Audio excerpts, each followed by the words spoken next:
नमस्कार दोस्तों, अपने YouTube चैनल में आपका स्वागत है।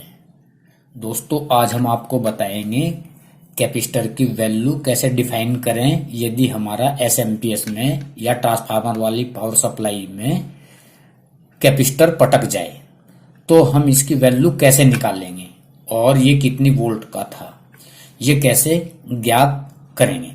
आज का हमारा टॉपिक यही रहेगा। तो दोस्तों, अभी तक आपने मेरा चैनल सब्सक्राइब नहीं किया तो चैनल को सब्सक्राइब कर लें, साथ में बेल आइकन की घंटी भी दबा दें जिससे आने वाला नोटिफिकेशन आपको जल्दी से मिल जाए। और अब वीडियो स्टार्ट करते हैं। ये देखिए दोस्तों, ये हमारी एसएमपीएस पावर सप्लाई है। से ज्यादा वोल्टेज आ जाए और ये हमारा ये वाला कैपेसिटर पटक जाए तो हम इसकी वैल्यू कैसे ज्ञात करेंगे और इसकी वोल्टेज कैसे ज्ञात करेंगे कि ये मेरी कितनी वोल्टेज का कैपेसिटर था और ये आउटपुट में मेरे कितनी वैल्यू के कैपेसिटर लगे हुए हैं, क्योंकि ये इनपुट वाला भी पटक सकता है, ये आउटपुट वाला भी पटक सकता है। ये देखिए दोस्तों, ये कैपेसिटर है। ये कैपेसिटर के ऊपर का यदि ये कवर बिल्कुल उतर जाए तो कैसे पता करेंगे कि ये मेरा कितनी वोल्ट का कैपेसिटर है और कितने माइक्रोफैराड का है। तो बस यही हमें डिफाइन करना है। पावर सप्लाई है, तो कोई भी हमारी एसएमपीएस पावर सप्लाई हो और एसएमपीएस पावर सप्लाई का कैपेसिटर पटक जाए, लगी इनपुट के बाद मेरा फ्यूज और फ्यूज के बाद तुरंत ये मेरी डायोड लगी। डायोड एक ब्रिज होता है, डायोड से हमने ब्रिज बनाया हुआ है।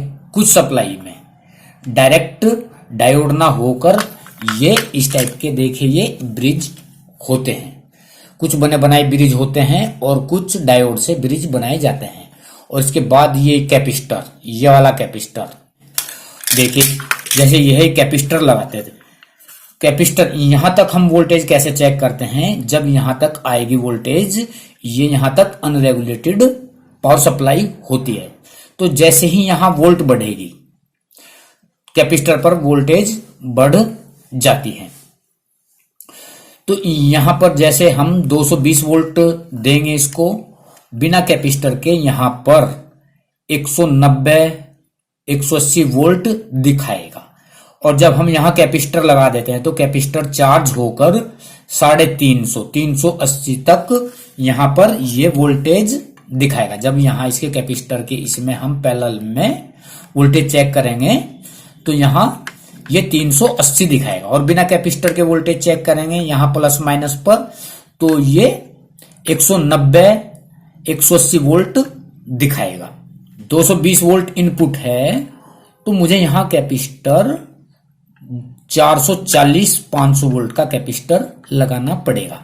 ये बात किसी ने नहीं बताई कि क्यों लगाना पड़ेगा।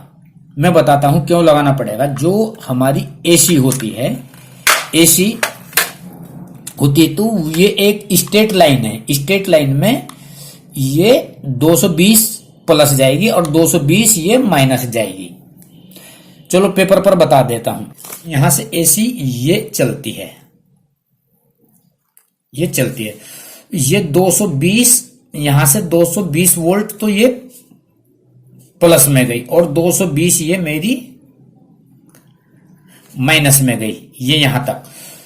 तो 220 220 440, तो मैं यहां 440 का कैपेसिटर लगाऊंगा। तो हम यहां पर 400 वोल्ट 500 वोल्ट का कैपेसिटर लगाएंगे।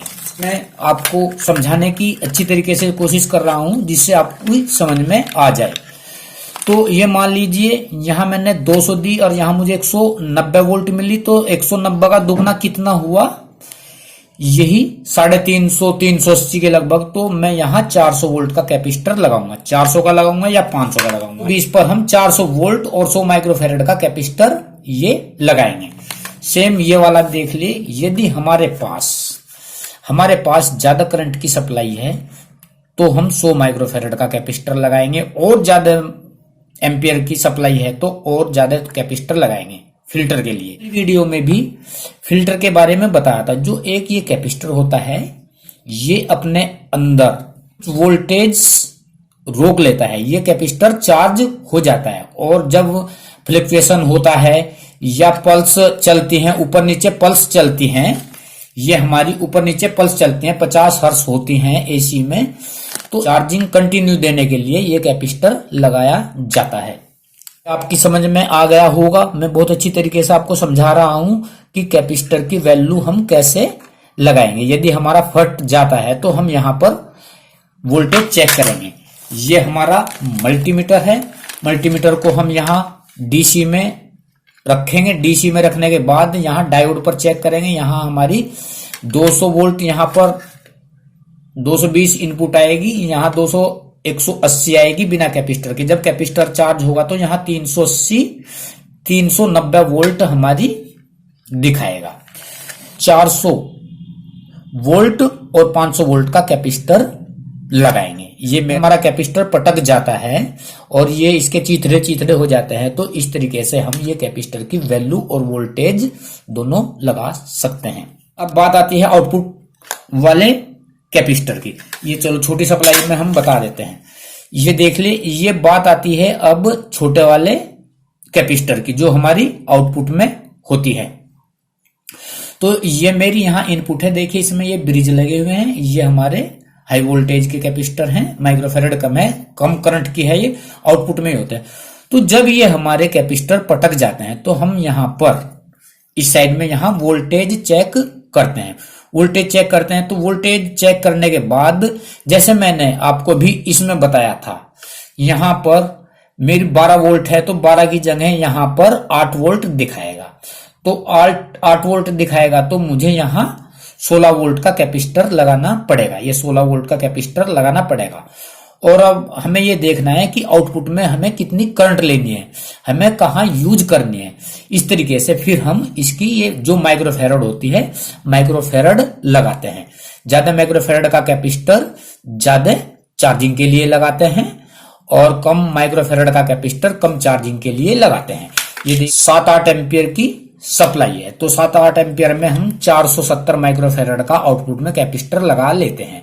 1000 माइक्रोफैराड और 8 वोल्ट है तो 8 वोल्ट आउटपुट ले तो 16 वोल्ट का हम कैपेसिटर लगाएंगे। 25 वोल्ट ले रहे तो हम 50 वोल्ट का लगाएंगे। और हमें 5 वोल्ट आउटपुट में यहां 5 वोल्ट आउटपुट में लेनी है तो हम यहां पर 10 वोल्ट का कैपेसिटर लगाएंगे। मैं आशा करता हूं मेरी वीडियो आपको अच्छी लगी होगी, समझ में भी आई होगी।